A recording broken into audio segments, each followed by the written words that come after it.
Majors. I'm Brian Costello. I'm Jim DeSanto. I'm Moira Rose. No? Sunrise Bay Star. Yes. We have a guest tonight. It's a return guest. Our favorite person. Our collectively favorite person. And Schitts Creek super fan. Super shitty fan. Aaron K. Powers. Hello, Aaron Powers. Hi, Welcome everybody. to Thanks for Comm having me Majors. back. Yay!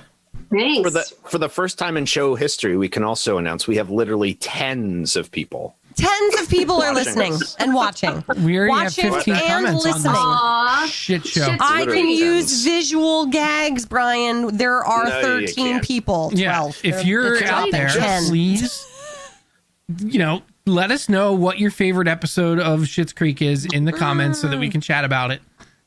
Because there's a lot to Yep. talk about, and we're probably gonna ramble. And you're probably going to leave before we get to it, but maybe you'll listen back later. So also tell us favorite Rose character and favorite non-Rose character. We want all of the opinions, please. Thank you. I just love that you think the reason I don't want you doing sight gags is they're not funny because people can't see them. They're Oh, not funny Brian. for the people who can see them. Oh, Brian.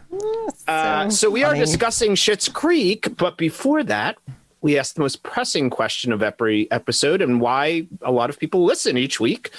What are we drinking this episode? What does everybody have? I have an old fashioned made with Wild Turkey 101, a giant handle of which we broke into our second one today of the past month. You did not get that long ago. It was a month ago. A month. We went through a handle of Bourbon in a wild month. turkey in a month. Yep. Yeah. Okay. That happened. I am drinking Pinot Noir out of another re-gifted birthday present from a neighbor. It's the big 4-0 glass. We did Oh, make I a like bunch of that one. cider That is drinks for a bunch of appropriate. people. That's true. That's helpful, Jim. Very good. Thank you. All right. Aaron, what do you have? I have a glass of Moscato. Yay. fruit wine. Excellent. Is that a fruit wine? Yes, from the Herb Winery. Herblinger. Very earth. It's got a very earthy taste. I'm I Moira believe it has Rose. banana in it. I'm not sure. Banana. And who hasn't loved that? I'm drinking Madonna IIPA from Zero Gravity IPA. Brewing Company. It's a double IPA. IPA. IPA, I guess, from Vermont. So that's I was trying to man. think of a Madonna joke that whole time, and I came up with nothing. That's all right, babe. Zero. One of our That's it. commenters is coming at us for our wild turkey. Megan McCormick Carriger says, that was my first attempt of drinking from my parents' liquor cabinet. We've had this conversation. Hi, Megan. I thought it was low class liquor. He assures me it's not, No. but we're I will not very say high class. Wild Turkey 101, which is their 101 proof bourbon, Yes. is a completely fine bourbon. It's very good. It is the also the stuff that you would order a shot of to get somebody No. really messed up. Wild Turkey, there's like other versions, like a regular. If you Yes, said there's Wild cheaper Turkey, it's not the versions of 101. it, Yeah. Oh, okay. So- There you go. It's a step up from your parents' liquor cabinet. That's what we have in the DeSanto Yeah, house. and they have even fancier ones like the Long 202? Branch or whatever. No, it's 303? 202. Jesus. No, I don't think you know Doesn't how work like proof that. works. No.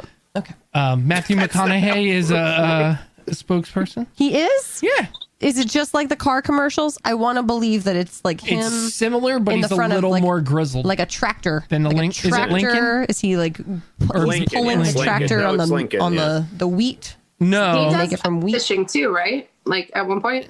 he Isn't does there an whatever ice he fishing? wants. He's That's Matthew true. McConaughey. Yeah, that's very true. All right, time for fact check. Apparently, we got some viewer feedback from our episode on fences last week. Katie, take it away. I heard from two commenters who were lucky enough to see Fences on Broadway with James Earl Jones back in the day. I think it was the 80s. Is that right? 90s? It's a long time ago. I think 80s or 90s or somewhere. I think Anyway, you're right, correct. Go. they both attested to the power that was the James Earl Jones version of Troy. They said it was spectacular to see that man in that role on Broadway. One of a favorite shows. So, just wanted to share that. I thought that was pretty cool that our listeners had that first primary source material. Love it. Love it. I appeared this week on the No Limits Mitrap podcast that will be released in upcoming weeks. They were in awe that we record our show live. So thankfully they record and edit. So they can chop me up as much as they'd like. But we've all been invited on to watch a movie with them on their show. What movie? Have they made any of the Mitrap novels into movies? They have, and that's the one we've been invited to do. So you don't have to read. You don't have to read any of the books. You don't even have to know who the authors are, and we can do that. Do they understand the hellgate that they could possibly be opening from me? Yes, they do. The fact that I have not heard about this movie. No, it came out a while. It made decent money. Michael Keaton was in it. It was, I love Michael like Keaton. 2 at the box office. I do love him. What's it called? American Assassin. I remember It's on that Netflix. Yeah. American Assassin, a Mitrap experience. Yeah, there we go. Katie got slimed this past week.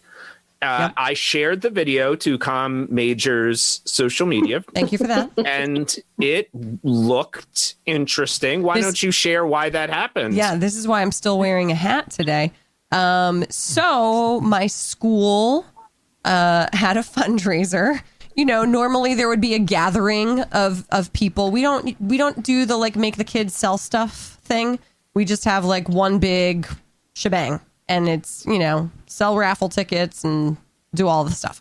Well, we couldn't do that this year. And so instead we raised money by offering votes towards teachers getting slimed. Yes. These teachers pulled out like thousands of dollars. It was like thousands of votes. $15,000, right? Yeah. That's great. Katie was in the like 400s. And I was like, well, I offered my children that if we could get to $500 for Waldron, that they could slime me, because I just thought there's no telling my children now that they cannot put slime on their mother's head when that has been, the carrot has been dangled. So it happened. There weren't many slime materials in the house. No. So Jim had, there was a recipe for flour, Dawn, and water. It's basically flour, Dawn, dish. So it's soap. glue. It looked kind of thick. Lumpy glue. Yeah, it comes out It like looked pretty thick. because if I were gonna that be slime, the recipe that Katie sent me is for like play slime, which doesn't like pour, right? It's like a stretchy thing. Yeah. So we basically just had to keep adding water till it was like falling apart. Yep. And that's what How got dumped on long Katie's did head. that take to get out of your hair? I legitimately had to invite my children into the shower so that they could comb my hair while I simultaneously shampooed and conditioned it like multiple times. I, however, watched The Mandalorian. Yes, Jim did not need to come and It help. was kind of get like the slime when out of my Ted hair. had to take the lice out of Alexis's hair. Yes, Was that very what good. it was Very like? good. It was just like that. And on Tuesday, 2 days after the slime experience and many showers post, I did this at school. I was like, there's some slime back there. This stuff. Behind the ears. All right. Behind the We better ears. get is a to tricky spot. Schitts Creek. Okay, and we'll get there. And then finally, I want to know how the Comm Majors theme song that Aaron and Jim are working on is coming along. Well, we Update. worked on it all week, and then we had a computer issue. Got deleted, so we'll probably get Back to the around to drawing it. board. Yeah. I don't remember the chords. Aaron doesn't remember the Taylor words. Swift has recorded 2 albums during the pandemic. We're asking for a 30-second Well, theme song. you know, her. As I saw in a meme today, her last name's not Taylor, or her name's not Taylor Slow. So Oh, Also, Very good. like, I it's like her that job. yeah, Yeah. she gets paid to do it.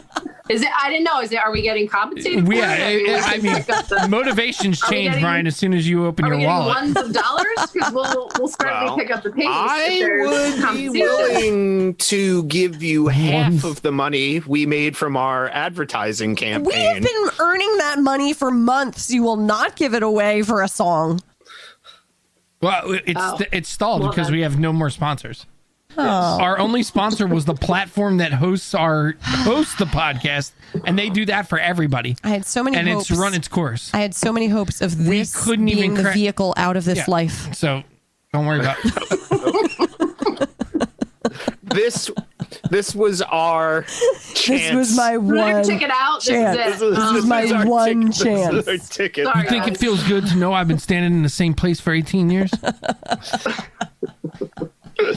All right, it's Schitts Creek time. Schitts Creek. That was a fences drop. Yay! Yep, Well done. Thank you. I love that. That was Yep. amazing. Where to begin All with right. this amazing show? Who So, would like to start My for my us? my baby rundown was, and whenever I'm trying to explain this show, Oops.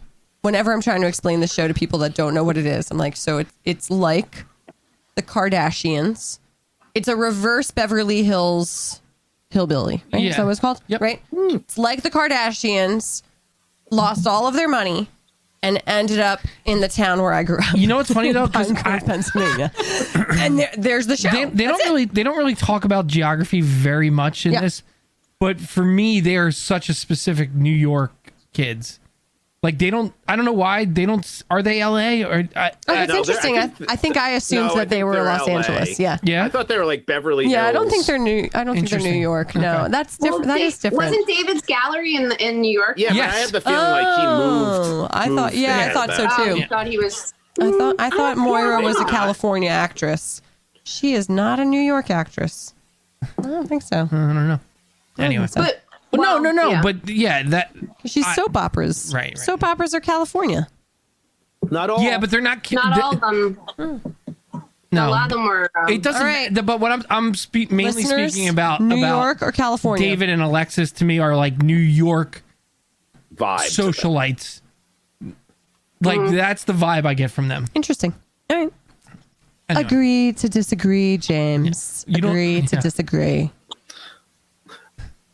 We can right. all rise together, James. I don't know. I'm just gonna. Is that what I'm this just is going to be? It is. It's so Is fucking bad. That is. I'm just gonna keep trying. You're just gonna keep I'm just trying- gonna keep keep working trying. I'm gonna out. work the rim. I'm gonna work around the perimeter. All right. There might be a Is that- word. I feel like that's not going to get us anywhere, but please feel free to try. Oh God. All right. So I think It's happening again. one of the rare bright spots of 2020 has been America's awakening Yes. to this show. Yes. Yeah.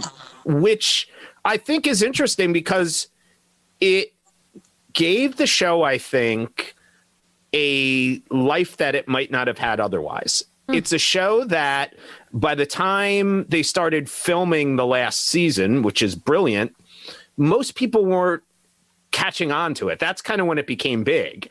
So, even, they said when they were writing it, they said there was no real stress in the last season because it was already written before it had become such a big phenomenon that they're like, yeah, we can't change anything. It's already written. We don't have to worry about what people want to see at the end or what they want this to be. And it's also, I think, a show that binging helped because it's a show that starts slightly slow, potentially. Yeah. The first season takes some work the first time you watch it. Now you Yep. go back and watch it a second time. Yep. And it's like, wow, this isn't what I remember the first season being Yep. at all. But upon first viewing, this is a show that is a bit of a slow burn to get into. It is, but it's like masterfully so, right? Because they have to they have to earn the viewers' empathy for these characters because they are not likable characters. They make so many mistakes and there's so many cringeworthy moments. And so to land where you land with these characters, even like by season 2, by season 3, but then certainly at the end of the series, it's like such artful storytelling because, that first season, no, we don't love the roses. We don't love we are like shocked by the roses. Like, But we also don't love many of the Schitt's Creek people either. I think you are more empathetic to the Schitt's Creek people Not Roland. because of the scenario, though. Well, no, not right, Roland. right. But I will say that the reason this show even probably went on beyond season 1 and 2 is because of Stevie. if that character doesn't exist in the way that she's portrayed, because to me that's like the heart of like the first season is like her sort of grounding them into Schitt's Creek and like connecting them on like a personal level, because there aren't many other likable characters on the show. Yeah, agreed. Like until you get like further, until you get beyond season 1 and 2, I think. We're at season 2 or season 3? So we're in season 3, right? We're rewatching right now. We just hit the episode where Johnny and Moira are celebrating their anniversary, and Roland and Jocelyn invite them to dinner, and Johnny and Moira turn them down. They go to the restaurant and happen upon folks that they knew from their previous life, where they had money, and so they start having this like awkward kind of dinner of like pretending that life is what it was before. Roland and Jocelyn walk in, and that episode, I remember watching it the first time because it was like, everything, it just feels like there's a major shift here. Yeah. Where Johnny defends Jocelyn and Roland and the town and basically calls his old friends out on their, shitty ways. Yeah. Right? Well, yeah, I was going to say that Moira's reprehensible the entire time. Like there's no coming back for her, right? That's just who she is. But there is a change with Johnny, Alexis, and David specifically. And it does, for me, it does start around the same time, right? So I would disagree with you about Moira, but it's a harder sell. All right, let's let our guest tell us why she loves Schitt's Creek. Yeah. Go ahead, Aaron. You can't say anything besides loving Schitt's Creek, right? Like we're all going to talk about our love for it. She's wearing a Rose Apothecary shirt for those that are listening. I am.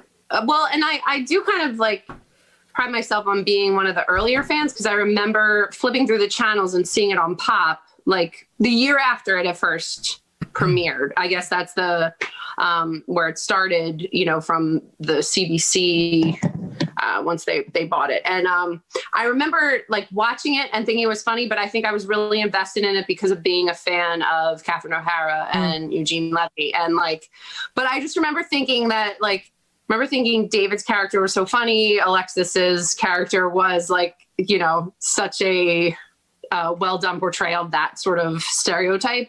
And I'm not a big fan of Chris Elliott, so that almost like ruined it for me a bit, but then I stuck with it, and I don't know, it's just gotten better from there, and I love that people love it, it's just good. I remember watching the special after the finale and just the way they were talking about it, about how it's like portraying a family that's not normal, trying to live a normal life, and just, and it's not preachy, but yet it has a lot of, lessons that people can learn from it, and how like he was really saying in that special how he didn't want it to be preachy. He's like, I don't learn lessons when people tell me what I'm supposed to get out of it, but it's just so well done. I honestly, I like can't find any fault with it at this point, and I have watched it thrice. Mm-hmm. So you are an expert.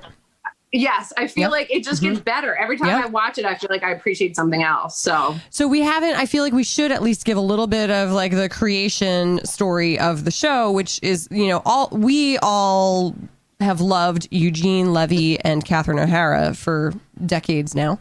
But I didn't know Dan Levy before this. Like, have we seen him in anything prior to Schitt's Creek? Well, okay. So go ahead. Tell us. He was on he was an MTV reporter, I guess. Okay. But and then he Canada, also did right? Wasn't he in Canada?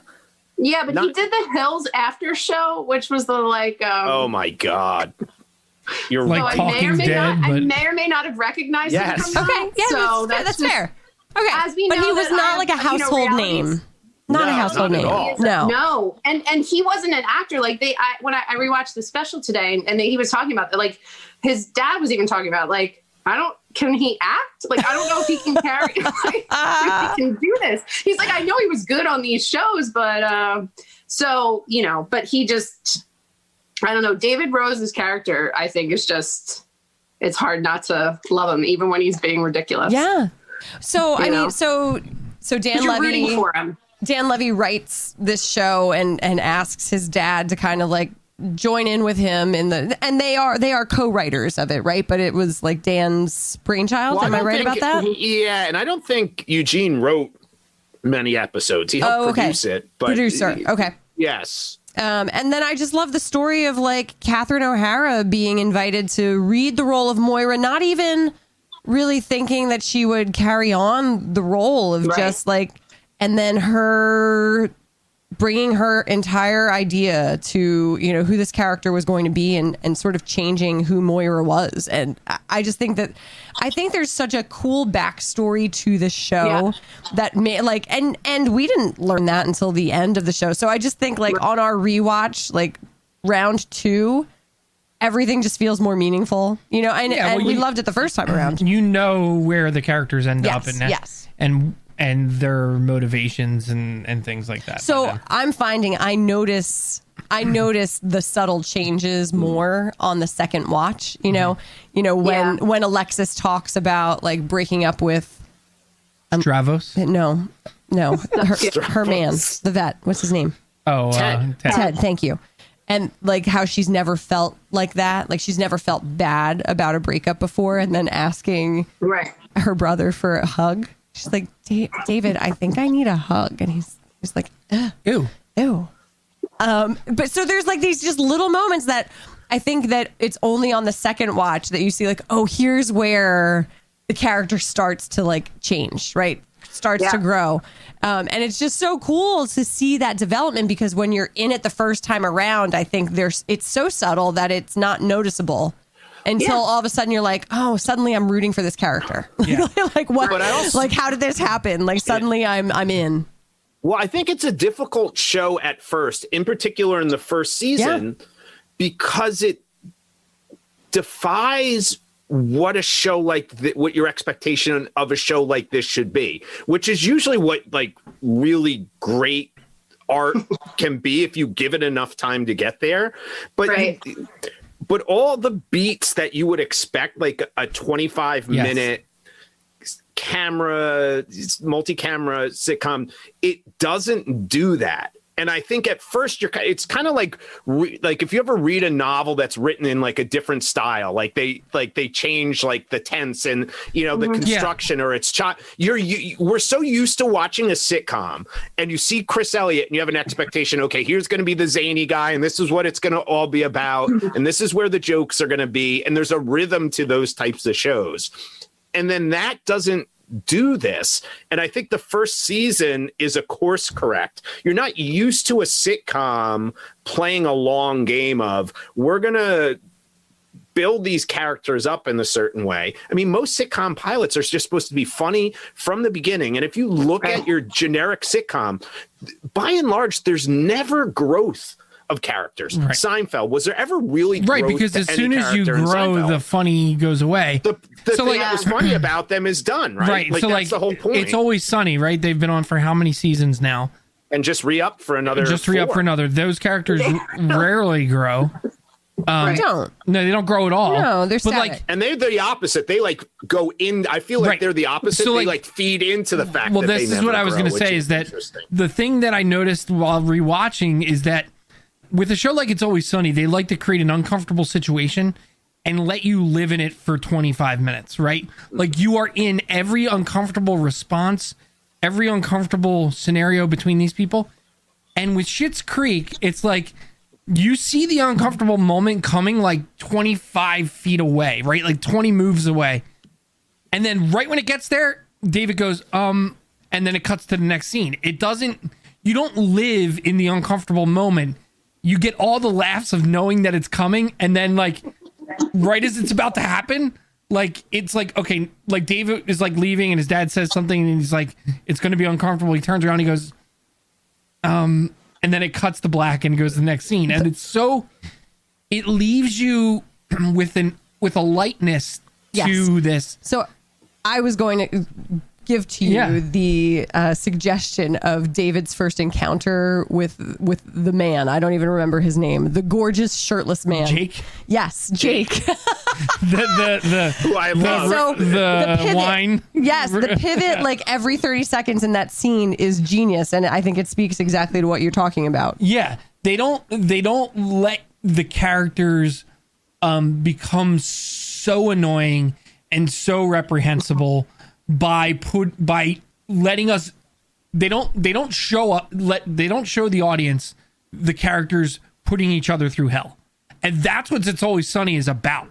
Like that show is about completely those agree. characters putting each other through hell, torturing them. and that's why we don't hate these characters, and that's why we learn to love them, because as the seasons move along, there are little moments where you can see the uncomfortableness coming, and they head it off, right? Like we just watched an episode where David's going to take his driver's license, and this one, honestly, rewatching it, there's like this huge, heavy scene between him and Alexis when she's driving him there, and she's explaining, or is it on the way home? No, I forget. It's on the way there because he's so nervous. She's explaining to him why she never gets anxious. It's because of her personality, and that no one truly cares about you the way that you care about you. No one's thinking about you. They're thinking about themselves. They're wrapped up in their own thing, and like you might think they have an opinion of you or worry, and they don't. And David's like the complete opposite. He's worried that everybody is looking at him. Everybody has something to say, and he's always on guard.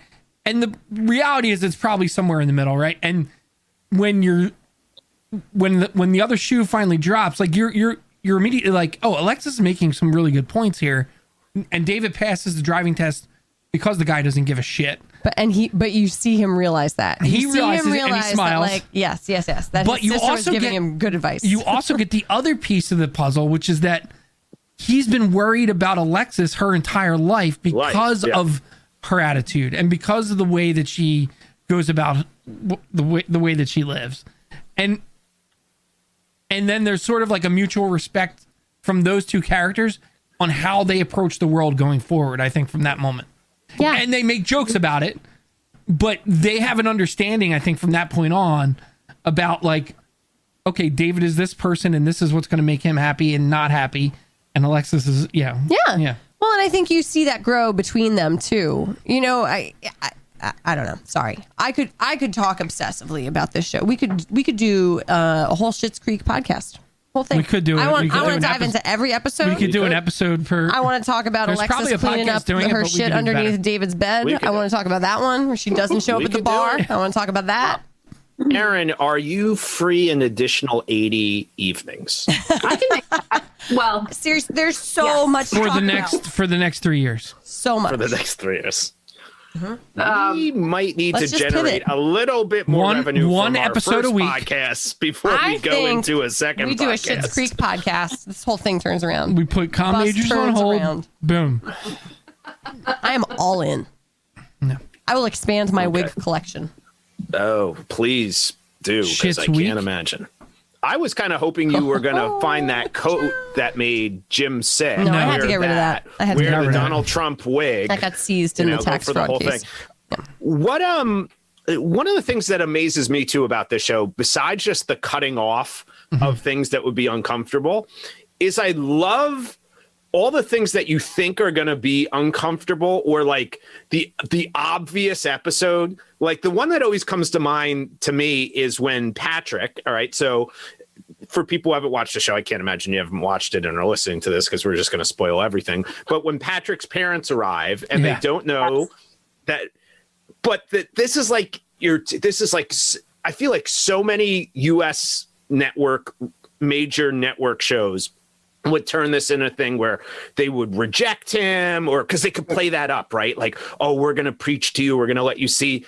And it's played as like, no, not at all. We love you. This is like to and me that's the when they second do time. things. Yeah. I know but they do a lot of stuff like that, and I love that about this show. It's like me too. Easy things that should just be like, okay, we're gonna like this paint by numbers writing now. This is gonna be what's gonna happen, and then somebody's gonna beat up David because he's gay and he's in this small town. None of that ever really and I love the fact that it's just like no, this is it's almost like the ideal world to live in. Everybody's it's just like, true.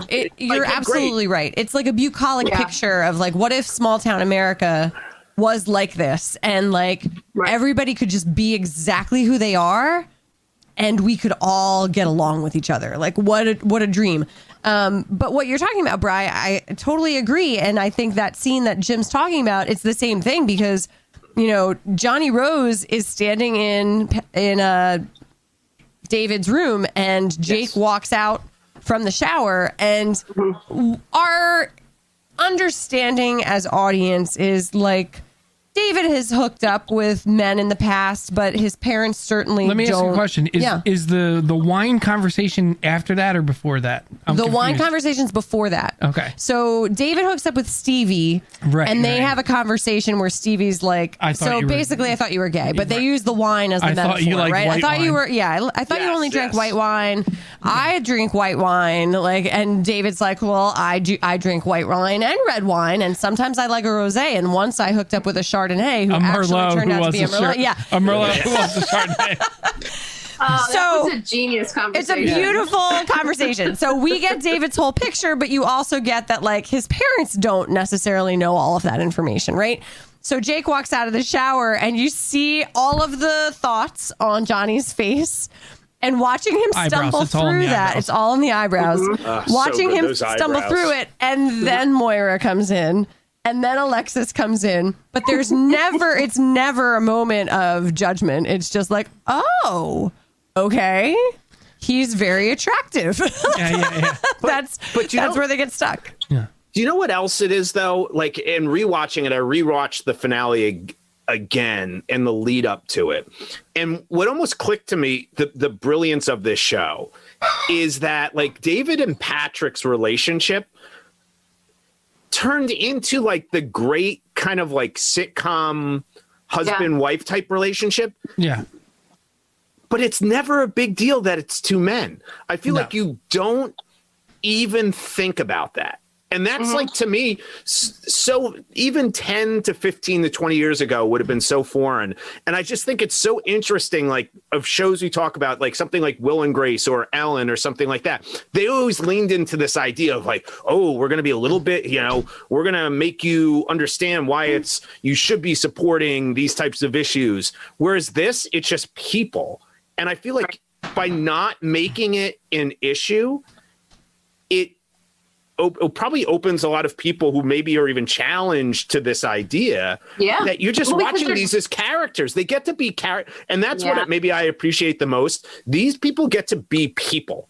They're not stereotypes. Like David and Patrick relationship is as good as any relationship you'll see on anything. I think better. And it's one of my favorites. But that's amazing to me. Yeah. And what I think hopefully people learn from it is by not going for the cheap like storyline and just making it a storyline. Like that was a storyline again that any show, it could have been like any sitcom you've thought about where it's like based upon a relationship, or any drama like Mulder and Scully in the X-Files, or any of these shows where it's always like you have to be typecast, the guy and the girl. They played that relationship out as maybe one of the great all-time relationships, and you never think about it. You never are.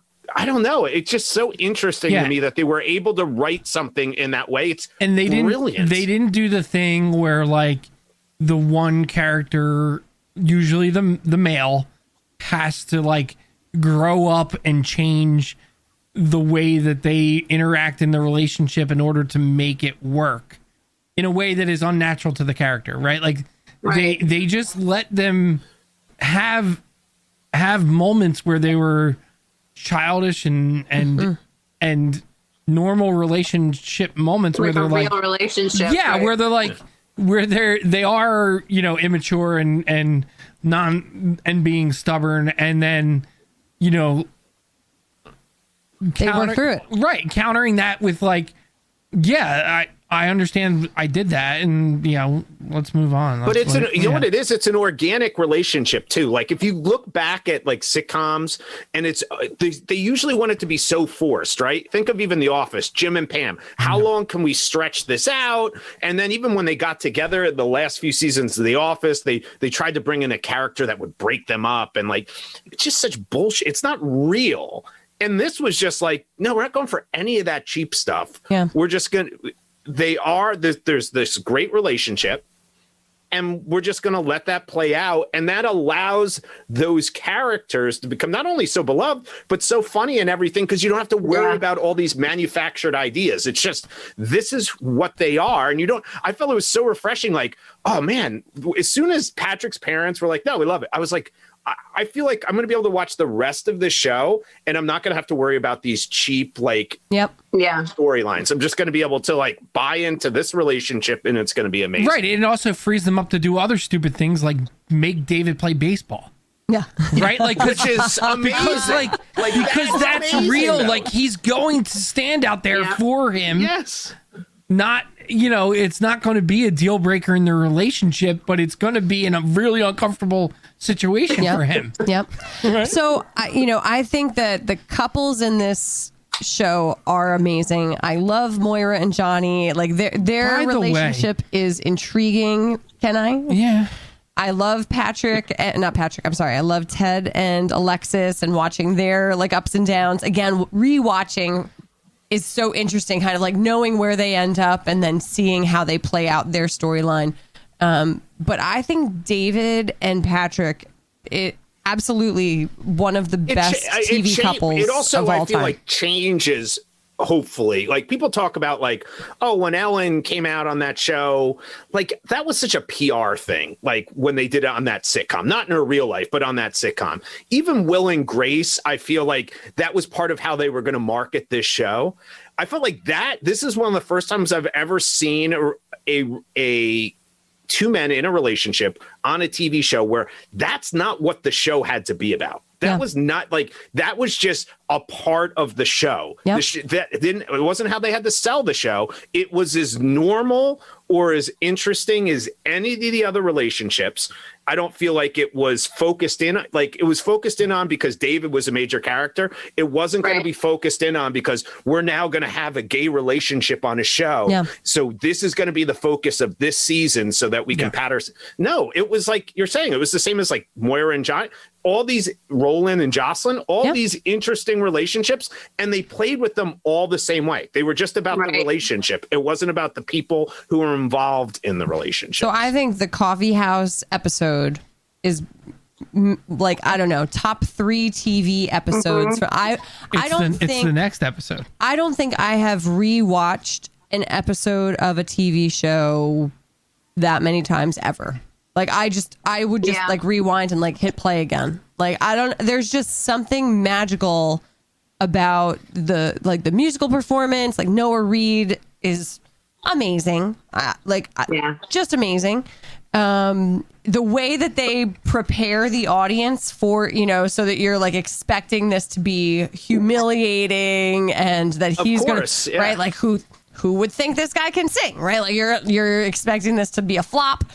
And then watching Moira watch David, the layers of that story, I can't. So Moira, God, she is probably the hardest of the roses to love. She seems the most oblivious at times. Yeah, like she is what's totally so in her own bubble. Well, but she does have her moments.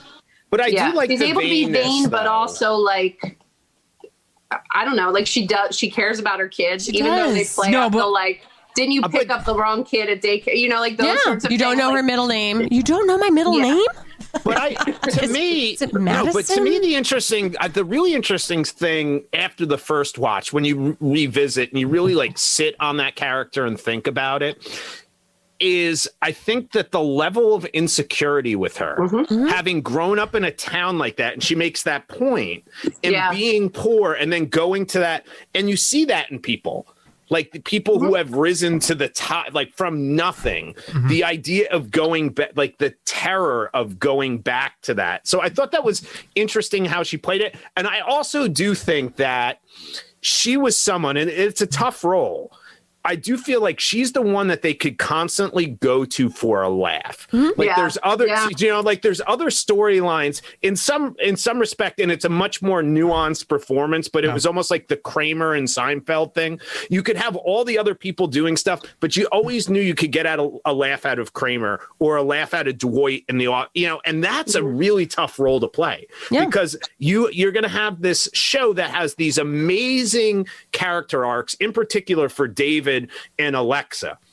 And Johnny, I think, is kind of the balance of the show, right? He just kind of he grounds it in some respects of the Rose family. So you do need somebody who's going to, I don't think all four of them could have evolved as much, but her craziness gives you a guaranteed laugh almost every scene 100%. that she's in. So I think there's these like vital moments where you see her be vulnerable that really helps to like build your empathy with her. So again, in season 3, the lunch with Alexis, which both of them are dreading and trying to avoid. Yeah, like because they've never sat down and had a conversation with each other. And, Alexis originally gets very offended by these questions of like, what's your favorite color? It's like, you should know these things about me. And it opens up into this like really lovely conversation about, Alexis not wanting to spend time with her mom because her mom was a celebrity and like, folks would, flock to her and still that like Moira insecurity of like the throngs of fans and, Alexis is like, maybe more like a handful. The insecurity of her, yeah, no, right? totally. Well, no, but so you I'm see curious, all of it. I almost never disliked her, which is interesting. I don't know why. I just feel like she's like one of those people, and you all know people. We all know people like that. That's just so out there that they're endearing. They're like, there's nothing purposefully like harmful about them. They're just maybe either clueless or I think the piece where you get, but where you get your feathers up about Moira is her judgment of the town and the people that live there. That's what I was going to say. Is that, and so that's it. Like, isn't that supposed to be there? Like, isn't that like they're supposed to overcome that? And they're supposed to overcome the fact that they've never really spent that much time together, despite being a family of four. Like until they have to share a hotel room, and she's so closed off, right? Like so that. Aaron. So that last scene when she's with the Jazzy Gals, right? Yeah. It's like she's been so shut off that I feel like almost the only person that's ever gotten to see who she probably really is Johnny. Yeah. Right? Yeah. Who knows her and loves her because he probably is the only, even her kids prior to this didn't know her. Right. So maybe her growth is more subtle, but I think in her performance, she does it in interesting ways. Well, agreed. You get those little moments of like when she sees the one singer in Jazzy Gals when she like knocks her song out of the park, and you see the realization on Moira's face of like, oh, she can actually sing. Like she gets up there and does like the bippity bop bop bop bop bop bop. Yeah.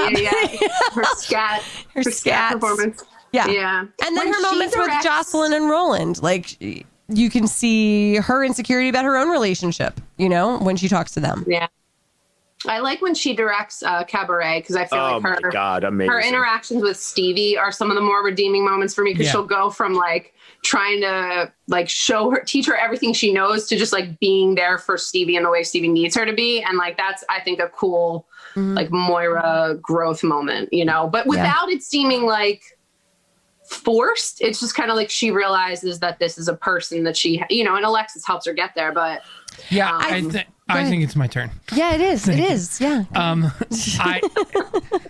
I think that with Moira, what I was really thinking about when I said that she's unlikable is that she never grows in a way that she puts herself on the same level as the other people of Schitt's Creek.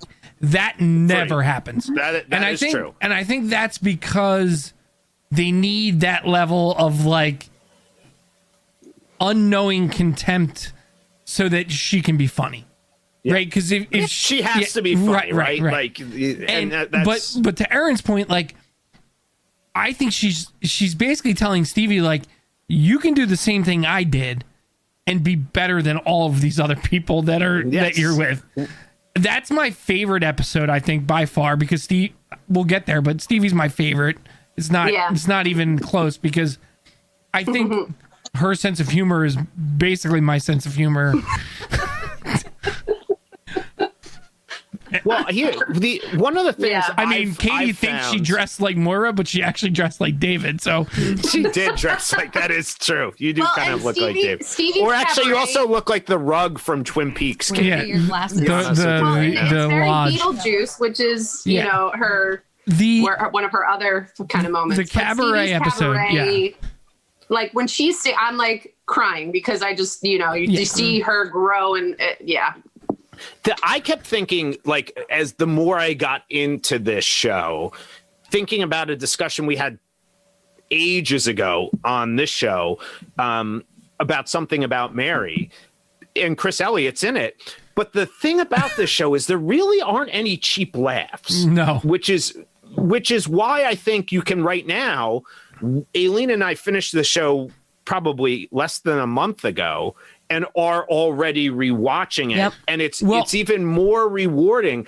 And there are certain obviously funny things or little elements of surprise, but the writing, and I mean, really good writing is vital, I think, for comedy, and people forget it sometimes. The fact that they're able to write at such a intellectual level is why I think this is a show 15, 20 years ago, from now, people are, and it's the same thing, by the way, with the really good Office episodes and the really good Seinfeld episodes. They were different. It's not Big Bang Theory. It's not all these other shows that maybe made a fortune when they were running, but 2 years after they're off the air, nobody even remembers that they're on anymore. Yeah.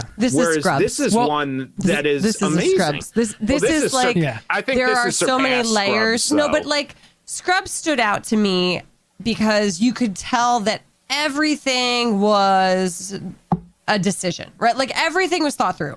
Everything from where the characters were standing to what the music was to what they were like, you could just feel in the construction of the show like how well thought out it was. That's how this show feels to me. And I agree, Brian, I have never so quickly ended a show and said, I think I'm ready to start that again. Even the cheap laughs, like if you look at some of the characters, like Roland is really the only one that plays for cheap laughs. And that's because he's a shithead who plays for cheap laughs. The character, not the show. Right. The show is basically making fun of the fact that he does that. Yes. Yeah. And it's like a meta discussion of comedy of like, and Chris Elliott's so weird. So like, I was thinking about don't you think the he two was men in the show cast for that reason though? Because Jim, I never thought of it. Your analysis right there is so true about him. I expected, like when I first watched it, that he was going to be this zany guy. Because here's Chris Elliott, and you're right, he was, but like. That's part of the joke. Fun of that. Yeah. Well, that's it. So the Schitt's Creek sign, like everybody else in the show is like, what the heck with this sign?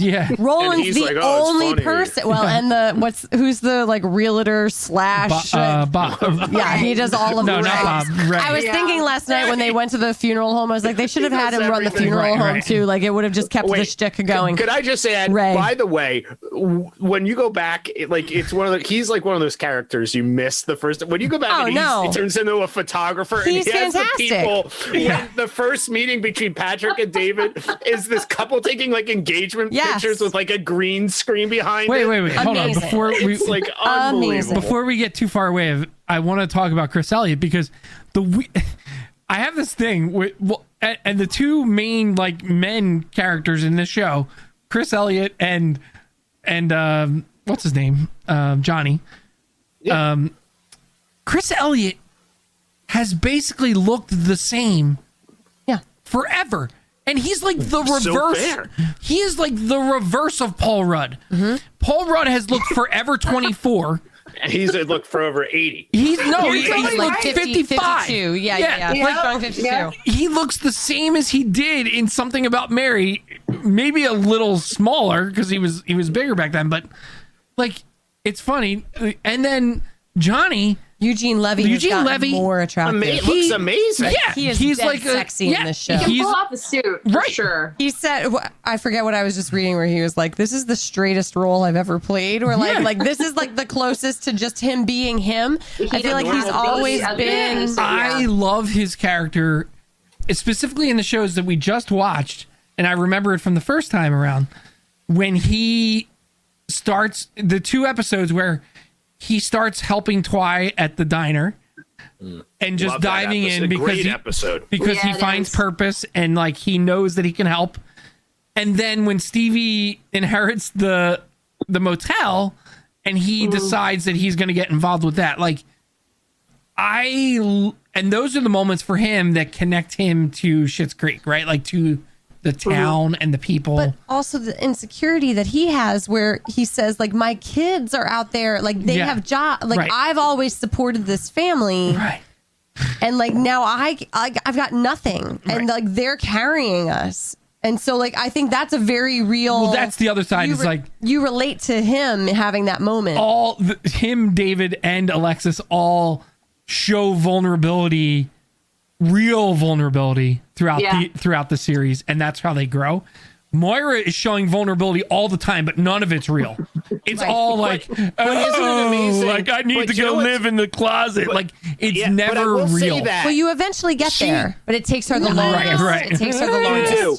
But I think's interesting is that a meta thing on acting, right? Right. Like Yes. she didn't really. Yeah. So she got sent to the wilderness, but Yeah. all it really took was a reboot, and she's back to Yeah. the top. You know, Yeah, it's like yeah. you don't. It's like it's almost a joke of like how fraudulent this industry Right, is. right. Like, Totally. she really Yeah. didn't have to. It took her being in a bad Z level movie that had a viral.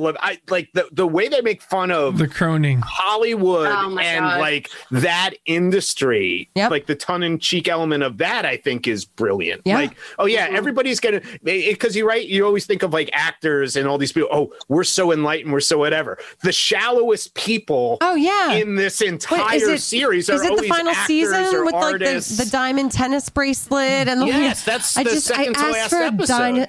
a diamond tennis bracelet. And he gave it to But me. that And he was gave it but, to me. But shit like that happens. That's Right. like No, the crazy 100%, stuff. absolutely. Yeah, you're gonna do this, and you'll give me the diamond bracelet. I love. We talked about how the show defies like what Hollywood you'd usually do something.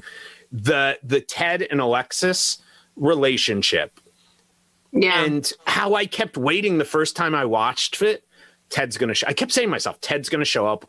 I know they're playing this long game, and I was kind of like, ooh, I'll be excited when he comes back, and then he doesn't, and I'm like, I would love to have seen him because it was like 5 or 6 episodes.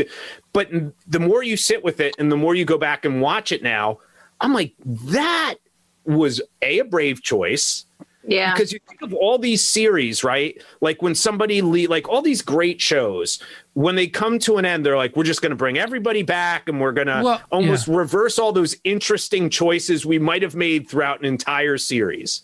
And they don't do it. And I kind of love that now. I think that plays really heavily into what they wanted to do with Alexis, which is make her one likable and also not, I don't want to say knock her down a peg, but make her experience like a true relationship in a way that like real people feel relationships, not like let's go jet setting and like, you know, hang out on yachts and like, but like I'm sad when you're gone type relationship.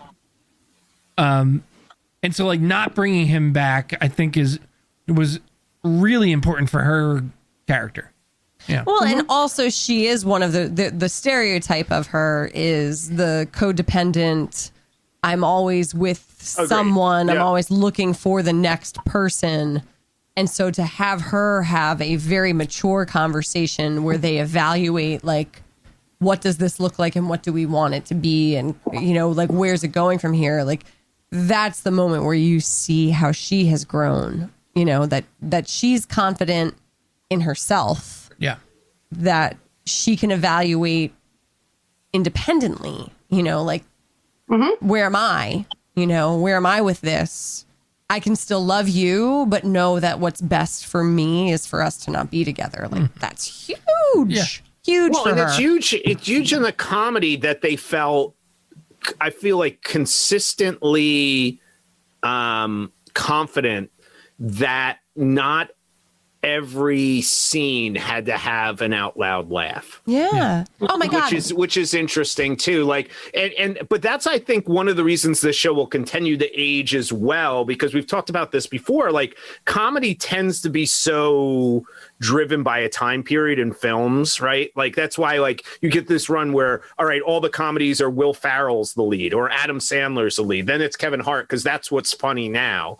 Like, I feel like these are pretty true things. Like, they're willing to go a scene where the laugh doesn't have to be tied to a specific time period, or they can run two scenes and the laugh's not going to pay off until the last scene. And that's pretty unique for a comedy, I think, that they can be confident to do that. Yeah.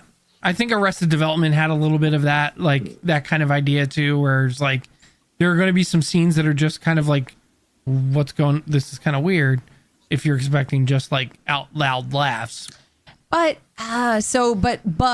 Arrested Development does lean back, you know, just in the use of the music. Oh, and yeah. like the cuts. It's zanier. It absolutely pulls back. Absolutely agree. Yeah. Whereas I was going to say if you haven't, our friends who are watching, who have watched all of the seasons, if you haven't watched the final, what is it, a documentary on the it's like a making of the last season. Yeah, it's right there. You have to watch the making of, because I love seeing the actors and actresses experience the characters and observe the scenes. And so, Brian, when you were talking, I was just thinking about them showing the actors watching Alexis and Ted in that scene and them crying. And so to me, that shows that like full development of like, they are those characters, right? Like that these actors are those characters, and your cast is so invested in their story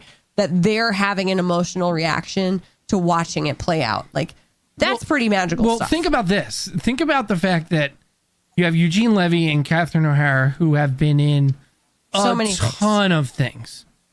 Yep. You know, she's Mrs. McAllister. Like, next week we'll see her again. Yeah. For me right now, I don't know, and it could be proximity bias, but I think they will go down as being Johnny and Moira Rose. That's interesting. Yeah. I mean, their other characters are funny. Yeah. But kind of forgettable. This will seal them. They are so ingrained in these characters. But it's the culmination of their relationship, right? Yeah. Where it's like, I thought you were going to say they're going to go down as one of the great like comedy duos in history, which is, I like that as well. But they are like this. Them in these roles is the apex of what they've done. And considering all the incredible roles that they've already had, that's really crazy. Well, and everything else has been movie, right? So this is the longest form that they've committed to. That's true.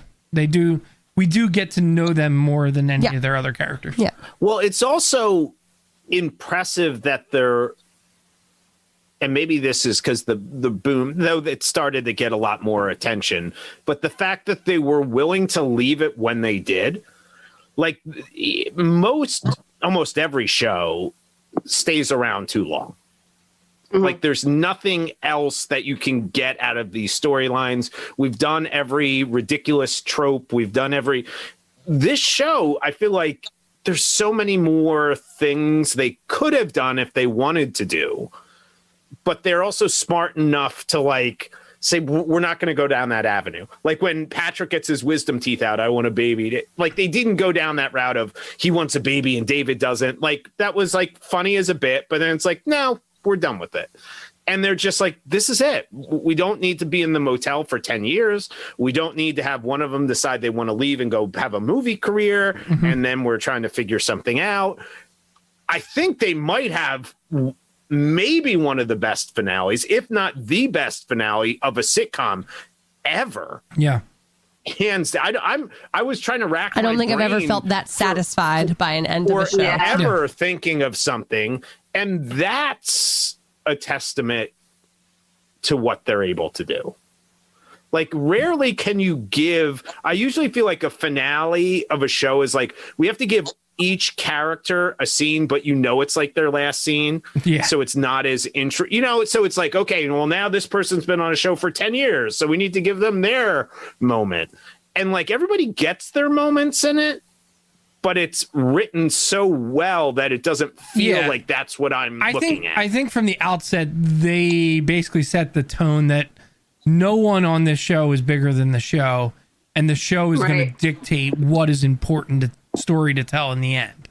And so, like, you don't need to have each little character have their send-off and their moment. You just tell the story that you wanted to tell, and I don't think anybody was... I think by the end, everyone trusted enough in what they had accomplished to say, like, there's no ego about how my character is going out. That's what I was just going to say. I feel like even just the ego wasn't there. Like, even watching the special, I don't know, like, sometimes I feel like I would watch things like that and just think, like, they're all acting about how much they like each other, how much they like working on the project. Like, I genuinely believed, and I kept thinking, is it because I love the show that I want them to, like, love being a part of it? But I genuinely believe that they just all cared about this project and they were invested in it. They were invested, as Katie said, they were invested in their characters, and they just, like, wanted to see it through, and they wanted to do it the way they wanted to do it. And it wasn't about, like, I don't know. And I think a lot of that has to do with the levies. Like, I just don't get a sense of, like, ego about either of them. I get a confidence, but I don't get that it's like, don't forget Twy. Yeah, and Twyla. I know. That's why I love the scenes with Johnny, because I think, like, I'm like, oh my God, that's her dad. They're getting, it's like so cute. They seem like the anti-Rose family, right? Like, I mean, the fact that they've lived in Canada.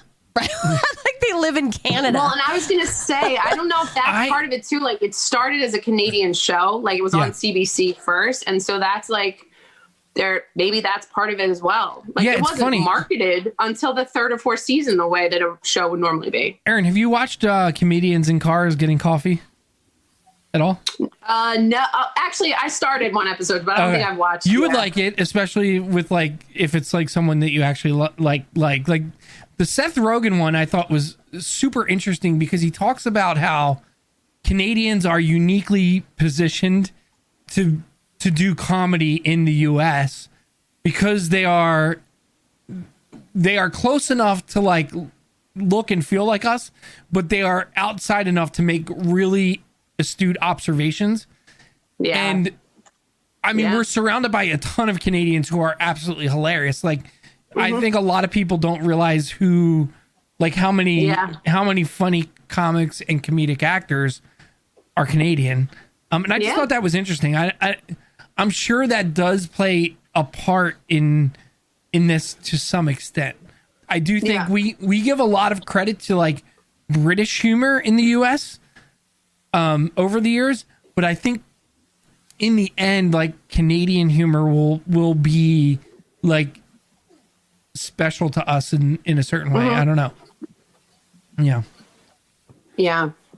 All right. Do we have a funny quote or a moment, or something that jumps out that we haven't talked about yet? I feel like we have to bring up a few comments or moments. What we have. Yes, absolutely. So Megan Carragher is bringing up Moira's outfit at Patrick and David. Actually, we do have one listener who hasn't. Sorry, Laura, she hasn't finished the series yet. But earmuffs, Lori. Moira's Pope Bishop outfit is one of the best visual gags ever. Yeah. But then also, so, like, again, like, the way they play the line of, like, that's so stinking funny, and her in that role in that scene is so stinking funny, but somehow that still feels so beautifully like I still don't really get it. Like it just feels like a masterpiece of like, I don't know how you worked all of those moving parts to this all being fantastic. Like I don't know. Well, because if she showed up in something like understated, it wouldn't have felt like it was like, how do you top it? They get the humor. Yes. You know, and Alexis, even like we were talking about before we started, like her having that moment in the vestibule, like, David, I think you're right. Like, I think I am wearing a wedding dress. Like, yeah, she like admitted basically, because they're still, and that's what they're still like they were at the beginning, even though their relationships have evolved and they've evolved. Like they still have those moments, like, because that's just who they are, And it's like everybody reverts to some extent, right? Like absolutely. And how you deal with the revert is like how you've grown, right? Like like how you like the fact that she realized that is growth. The fact that she admitted it is growth. So I have a hard time thinking about like what's my favorite. I know. Funniest. It doesn't have to be a favorite, but just do you want to drop and we're in the middle of it right now. Like we're doing the rewatch, so I feel like I'm skewing towards the beginning of the series. But what I'm thinking about, no, I'm actually thinking about how much I loved watching David accompany Stevie in following her like short-lived romance towards the ends of the series. With the guy. And like the karaoke. I felt like that was, I loved the way that their friendship develops throughout the show. Mm-hmm. And so to me, that episode and those few episodes where he's like just trying to be her wing person, but then also, like do all the right things as her friend. I loved that. I loved the way that they wrote out that story.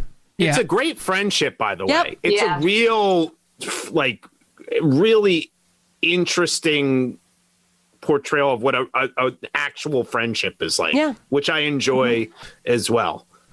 I love the, obviously, we already talked about the cabaret moment with Stevie.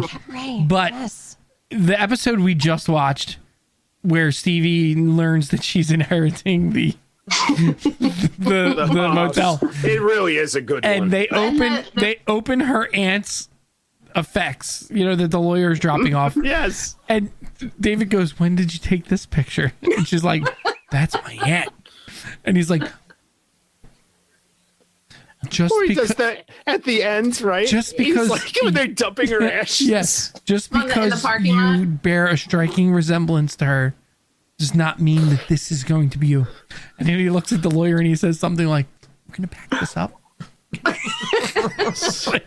His facial expressions. Well, no, and the fact that he was not an actor, the fact that he is laughing like 90% of the time, and he turned that into the character, I think is. I love it. I love it. Did you get a Lebowski vibe in the urn conversation? Oh my God, yes. I might have been the same. This is her most modestly priced urn, sir. I got such a Lebowski vibe there that I wondered if that was the same actor that played the mortician. It really. I don't think so. That whole scene. I found it above the microwave. I think we're done here. I found it above the microwave. What have I been using? Can I get some creamer? He doesn't even call it creamer, whitener or something. It's a really weird word. They're Canadian. Aaron, how about you? Something that we didn't get to hit on that you love? I mean, I know it's like become kind of one of the more commonly acknowledged, because I just rewatched it recently too, the fold in the cheese moment. Because again, it's like the timing, like their timing is so perfect. Because he's like, it is. It's like, it's like the one they always show when we're in comm classes with I Love Lucy. Yeah, it's like the equivalent of it's conveyor belt chocolates. Of that, and it's brilliant. Yeah, and And Katie brought up the conversation between Moira and Alexis when they had the note cards. That's always a favorite for me because I'm always like their relationship, I think, isn't one of the ones that's more focused. But later when Alexis starts her career and stuff and how Moira is able to play a role in that, like it's kind of, that moment starting that for them. Anything with Steve, that when they go to the party at, when Patrick and David go to the party at, what's his face, Jake's. Yes. And Patrick wears like a tight shirt and they're like busting on each other in the hallway. And then they get like that. is such a great scene too, because I think that's just sums up their dynamic so well, as like their friendship as well as their, you know, romantic relationship. So I don't know. There's so many. I love obscure things, and I want to start a list. One of my favorite things is all the things that happened to Alexis when she was like, her name drops yacht when they were like this is I'm sorry, so much like, easier than driving a tank in a burqa. I mean, those, like, to me, like, are why I could keep David watching even the David show saying again and again. Like, Alexis, I was the one having to send you passports in color contacts. Like, but being at her graduation, they're like, and she wasn't there, and he's like, Tina Chang. That's a picture of Tina Chang. How long have you carried that in your wallet? Yeah.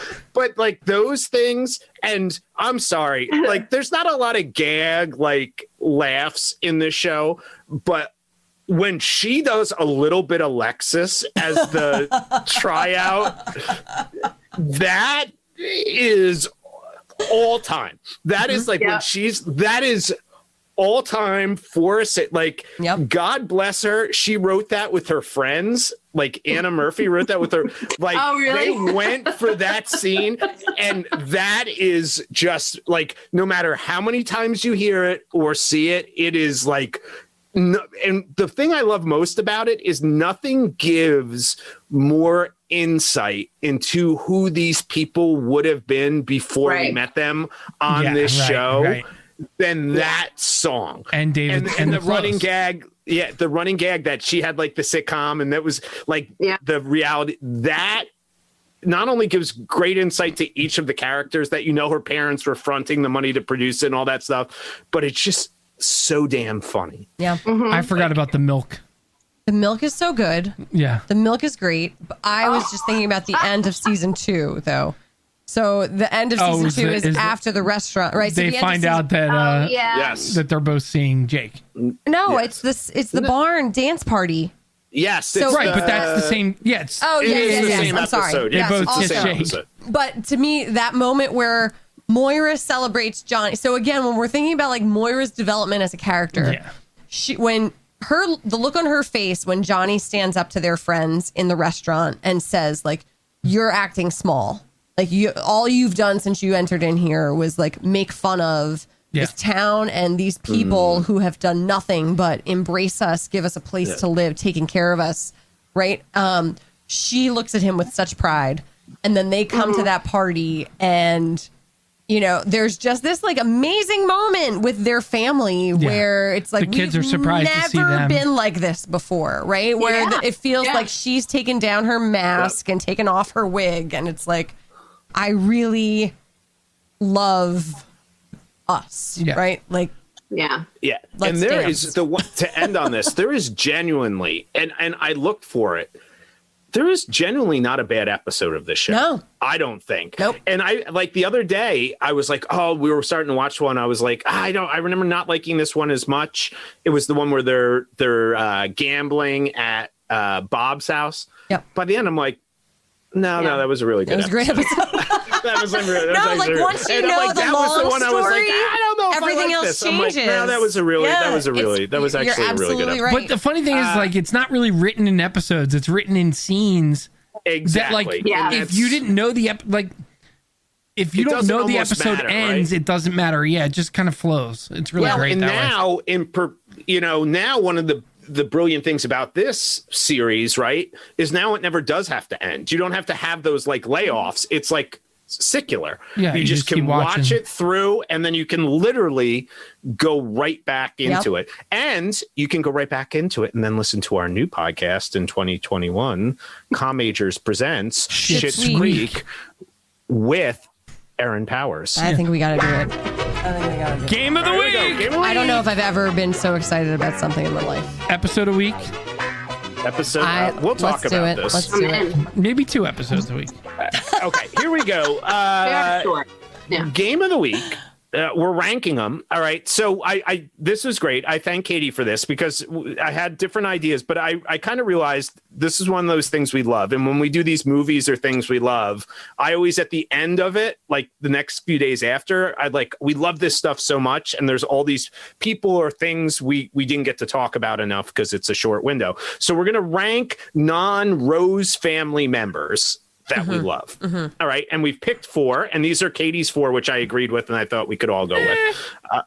Well, you can feel free to throw another one in, Jim. There's some others that I have as well. Speaks but up. We have Roland, I'll explain. Stevie, Bob, and Patrick. Okay, and there's lots of others. Yeah. There's Twyla. Right. There's all these, but That was my other thought. So it was like, should Bob be Twyla? Well, here's the thing.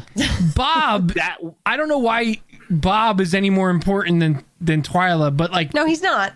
He just stands out more than Jocelyn is way more important than Yeah, Bob, you're Twyla, right. and everybody else. But I just think that Bob is like... We didn't even mention her. Okay. Yep. For Schitts Week.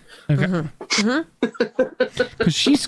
Save it for Schitts Week. That All is... right. We didn't even talk about her, but there's a whole thing going on with her Jocelyn. that we need to love talk Jocelyn. about. All right. Aaron okay, here starts. we go. Aaron, you start because you are our guest. Rank those 4. It was Stevie, Patrick, Bob, and Roland. Yeah. Yes. Right? Is that Yes. Go from least to best.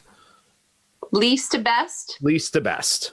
You can favorite. Do your favorites. Oh, or you can do it however you want. Well, yeah. I mean, I know it seems kind of obvious. Like Stevie, I would say I felt a little bit torn between Stevie and Patrick, but I think Stevie is my favorite non-Rose character because I just think she's just... Patrick's almost too perfect. Like he is so like he's hard to relate to because he's so incredible. He's just a great person. Yeah, like everybody wants a partner like him. But like I genuinely Right. You're exactly right. We all want a partner like him. Yeah. I am certainly not very that good at communicating. He is. We are communications majors that don't communicate very well. I want He is Patrick to not be a- our therapist. He is, well, I got to be honest with you. Patrick's not a real man because no man communicates at that type of level of Aaron, sincerity. go on, please. No, I mean, but I think Stevie and Patrick are my favorite because of the way they both so organically interact with David, and they both like love him for who he is, and they make fun of him for who he is, but they also like just love him unconditionally. Bob is like Roland. I think Roland would probably be after them. I think Bob's probably the least favorite. Although I think he adds some, things to different episodes, but like Roland, I think because I came to like Chris Elliott's performance of him more than I've liked anything else that Chris Elliott's done. And even though he is like very much the same sort of character as he is in other things, I don't know. So yeah, but I think Stevie's my favorite. All right. Katie, go. So if I'm going, I totally agree with Aaron on like, whether we're evaluating the performance of the character or the character themselves. Like, I can't stand Roland. He would be very much at the bottom. Like, I don't want to talk to Roland. It's all of those uncomfortable conversations. Did he make you enjoy the show more or not? 100%. But if I'm ranking my characters, right, Roland's at the bottom. And then all of those other folks that we named, Twyla, Bob's Jocelyn. pretty awful. I enjoy Bob. He's so awful. Can I remind you, please, of the scene where Moira and Johnny think that they are in Roland and Jocelyn's cabin? Yes. And they have sex, and Bob and his wife are sitting on the couch listening to them. I forgot about that. They didn't want to interrupt. Oh my God! There are moments Johnny. that I love Bob. I do love when Bob. When he has Bob has him working in the garage. Yeah, and with the other guy. The other guy selling software that he's not installing. His wife's nephew. I love Bob. Okay, so then I also get up to Patrick and Stevie, and I think I would agree with Aaron. Stevie's going to be number one. I don't know if I can compare Stevie to any other character I've ever seen. Well, like, I feel like she's home base for the audience during the show. Yes, right? But her delivery, you know what I mean? She is unlike anyone. Like, she is a unique character. I love her because she's love the her. window into their lives, and we through 124 other episodes have talked about that's such a device, and sometimes that device falls so far short. And then Like, 'cause also they're like just her that own little device, and she's not weaknesses, that you at know, all. where she like, you know, when David Like when she walks starts into the working hotel for Larry party Eyre. and she's like drunk and like hanging out with these like high school people, and she's like, I don't know what I'm doing. I love her with every bit of my being. By the way, also Patrick, that bar, slightly the less. elbow room, every time I see it feels like when Mark Holoka and I used to go to Oscars before senior night started. Like when it was just people who lived in Scranton who were there before college kids showed up. I'm like, I would be down to drink at that place. I have. I've been there, and I was completely comfortable there. I had no shame. I'm the being same. there. It's gonna Didn't bother be me. Stevie, Patrick, Roland, Bob. But I would have liked to have included Jocelyn because I think Agreed. Yeah, Agreed. I think agree. she ends up being more than Roland. Amazing. We should have put Jocelyn in instead We'll of Bob. do a full episode. And I on love Schitts Ronnie Weekly too. Like, see, on, I even think like Ronnie. Ronnie Ronnie's funny. is more important than Ronnie- Bob. Agreed. I will say this. Let I me did rank those them. floors. Bob will be the bottom, but Aileen and I laugh every time Bob does that walk where he's like, Yeah, he does this little I- hey, I Johnny. do love Bob. His just- he obliviousness is funny. Yeah. Yeah, but you know what else is hysterical? When Gwen leaves him and Ronnie, Johnny, and Bob go to the bar to try to. Yeah. Like that is like I will always love that. Like that was their brilliance of Daniel Levy's brilliance of understanding how he developed all these characters. Yes. And like the later season starts putting these weird matchups of people together. How about when they go to the casino, all of them go and Jocelyn gets her hair cut? Yes. Yep. Yeah. It's like Is it, just the poison amazing. concert? The Patrick Ronnie hatred is fucking hilarious. It Listen, reminds me of like the Michael Scott Toby thing where it's like, there's like an irrational hatred because of like baseball. Yeah, because like you just said, Patrick's supposed to be perfect. Yes. And then it's like, and Ronnie He's is so just mad like at Ronnie. has no time for, he cannot do anything right in her eyes. And we can and will do a full episode on that softball episode. Yay. Because that Oh my God. was Okay, Brian, amazing. finish your All right, list because I all have right, one so more thing to say. Bob, Roland. I have a great more deal respect for Chris Elliott as an actor after this show because I feel like he knew exactly what he was doing. And while you hate Roland, I do think is vital, even though you're disgusted by him and all those things. This is where I'm going to switch. I love Stevie. I think she's brilliant. I think everything about her. This is why I'm going to put Patrick one. I was shocked when I was doing research for the show that he was only in half of the episodes because he feels to me to be so important to what this show ends up being in the end and why I like love it so much, which is like David, who I think is maybe up there with my top 5 favorite characters in any show ever. But he makes that character like I feel like I love David for the first half of the show, but like when Patrick comes on, it just gets he makes that character so much better. Yeah. And when any scene when you can get all 3 of David, Stevie, and Patrick in is like truly brilliant. Like Yeah, the way when they're they going were around able looking to at play wedding off each venues, other phenomenal. is when David and Patrick can't get any time alone, so Stevie offers them. That to me is like one of the best written pieces. And then Jake comes in at the end of that. That sequence is stunningly brilliant. Yeah. It's like brilliant writing on like a next level.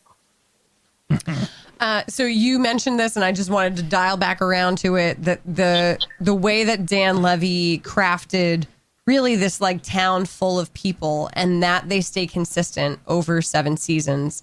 It's not the first show to do it, but I would argue it's the show that's done it the best, where you sort of understand like what the ins and outs of their day are, the people that they interact with, and like that those minor characters are almost as important, like that you know what to expect from Ronnie and Bob and Twyla, like all of those daily interactions at the council and at the cafe.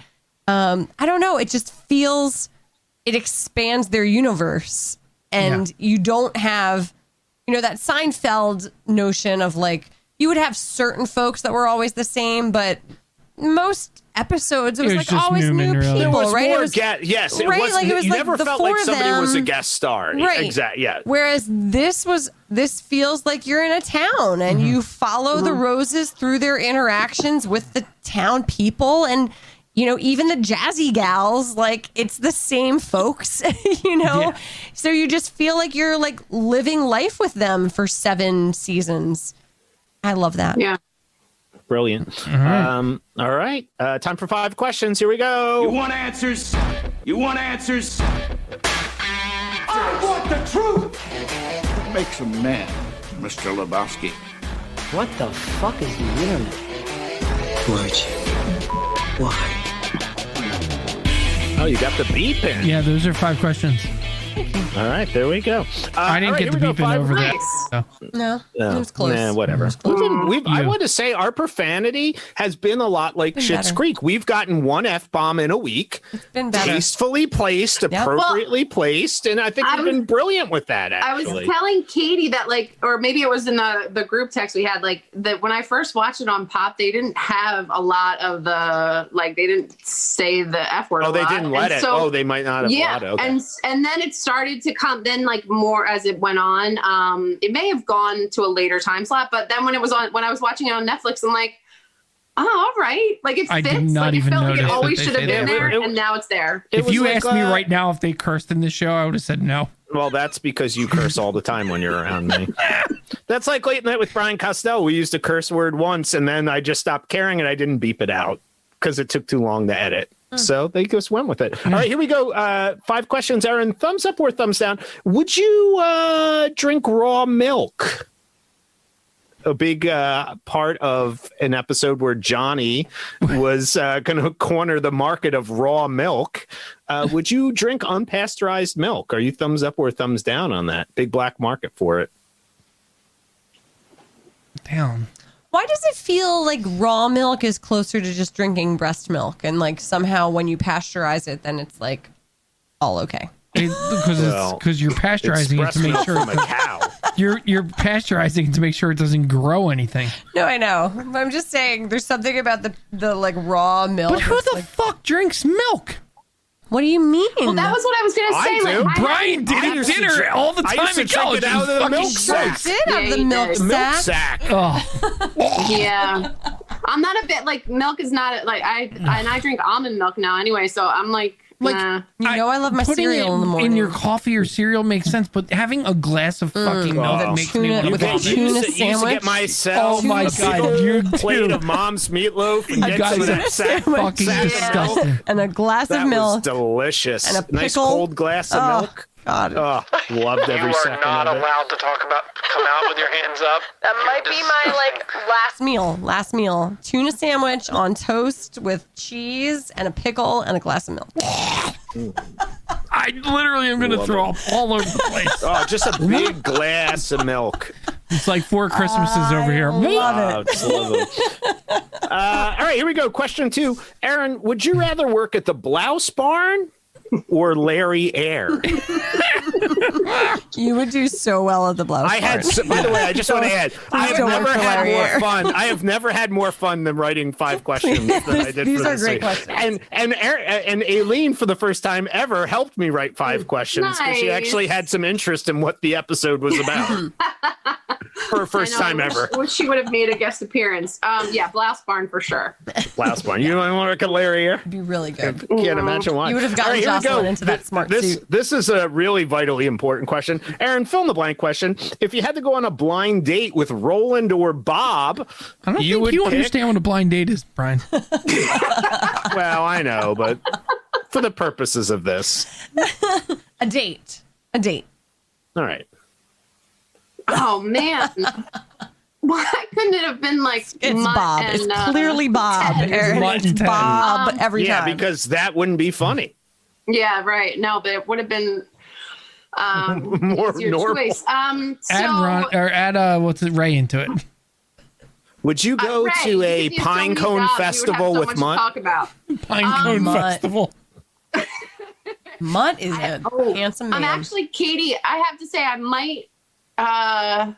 might go with Roland just because. Oh wow! Oh wow, you strong choice. Yes, you're gonna throw in a Melissa Manchester song on I the feel radio. like I'm going to need to go with you on that Listen, date because I'm not going to be I comfortable with you going with him. That was a yeah. I mean, it Lori would be, says you should have went with Bob. No, but Megan Megan says Carragher said Roland would Roland be fun. more fun. So I Yeah, don't know. but he's more handsy. He's more handsy. Who's swiping Yeah, right? Who Roland you is swiping gonna right take with? he's gonna reach out and grab something, whereas Bob's gonna just Oh, gonna tell stop. This is stories. making me Yeah, want but to talk Bob, about I feel like- Jocelyn, and I have See, theories. 'cause all I can think about is Bob, like post Gwen leaving, and he's just so sad that I feel Yeah. like it would be like kind of a downer. And No, listen, you're not going out with either of them in any hopes of something else, like going to You're- date two. It's you're just like, which looking- one But would you there's a survive? difference. Would What you are you get going out through with dinner? them for? Just which one would you rather have carnal knowledge of? No, Oh, Brian, no, we don't need to ask that. no. Inappropriate. Right. Brian. No, I'm red I'm flag. out of wine, Lori so that's Carino like a said really- red flag. All right, here we go. Next Favorite question. question. Here we go. Next Favorite question. question. Aaron, what is your favorite episode?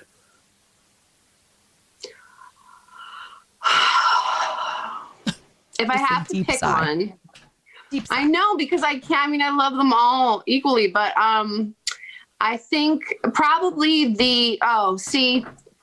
either of the Simply the Best episodes, because I think the Patrick performance, watching David's face and kind of like seeing him process like this is for me and it's not embarrassing, like, and whatever, and then him performing for like the original, like. It was so uncomfortable for him and he leans into it so much that it's like you're like, yeah, David, like, you know, like just be yourself with this person. I don't know. I love that. I love both of those. Yes. So I think, I mean, I know they're not the same episode though. No, different episodes. You You're gotta right. pick one. Yeah. That's okay. That's who's fine. We'll simply go the with that. best That's is fine. bester. You got Yeah, it. you can got pair it. those. All right, here we go. Yeah. Finally, I gave you the deep easy way thoughts out. question. Aaron, if you could add a character from any other sitcom in history and put them into an episode of Schitt's Creek, who would you pick?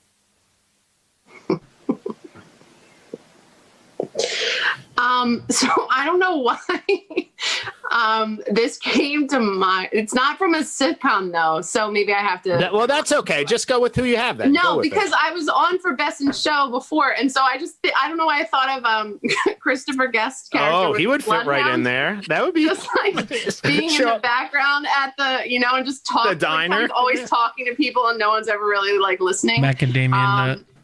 Yeah. But that was, I don't know, that popped into my head. But I would have to think about the sitcom thing. Yeah.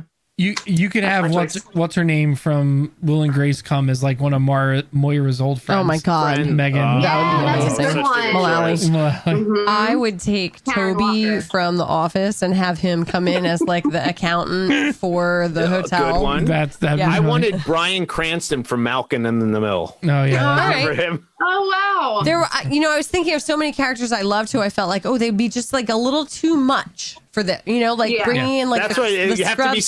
subtle, it's right? got- You yeah. just gotta I be- feel like gotta- Toby fits the tone of. He would fit right in. He would with this fit right in. cast. That's great. Yeah, All right, that is 5 Ted questions. from Scrubs.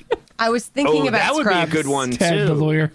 Yeah, Ted would work. Yeah. Ted and Yeah, it would Ray work. would get along Yeah. well. Rest in peace. absolutely. Oh, rest in peace, Ted. Aaron, thank you as always. My Make God, sure this was you fun. Yeah. join us for Schitts Weekly, our newest. Yay! This might be somebody- the longest episode we've ever recorded. And I didn't somebody even trademark care. that. I didn't Somebody even mind trademark that it went so Jim, long. get on the paperwork. Yep, Schitts get that Weekly, website trademark up and that. running. Shit's week. Shit's week. Schitts Weekly. Yep. Week. Lee. All right, get both of them. Yeah. Just in case. Both. Just throw all the money. We got so much money. Throw it all there. It's like Rose video. We're gonna have Katie's gonna pose in a swimsuit on top of a VHS. Yep. It's gonna be amazing. Yep. It's right there. We're The ready to go. episode with I don't mean to. I know you're signing off, but the episode with their like sexual harassment videos for. Oh my Rose God, video. I forgot about that. We need to go watch one more episode right now before bed. This is why we're doing Yes, no, we have to. We It's have sweet. to. This is why we're I doing cannot Schitts go to weekly. sleep. Drop-ins, I right? cannot go to sleep without them. Well, thank you guys. This was fun. Yeah. Yes. And we will be back for our third annual Christmas Spectacular with Dan and Marcia Barrio next week discussing Yay! Home Alone. I'll be tuning in. Yeah. Woo woo. Hey, thanks, Very commenters. exciting. Thanks for hanging with us tonight. Thanks, Yep. everybody. Thanks, Fun everyone. one. Bye. Bye, everyone. Read that.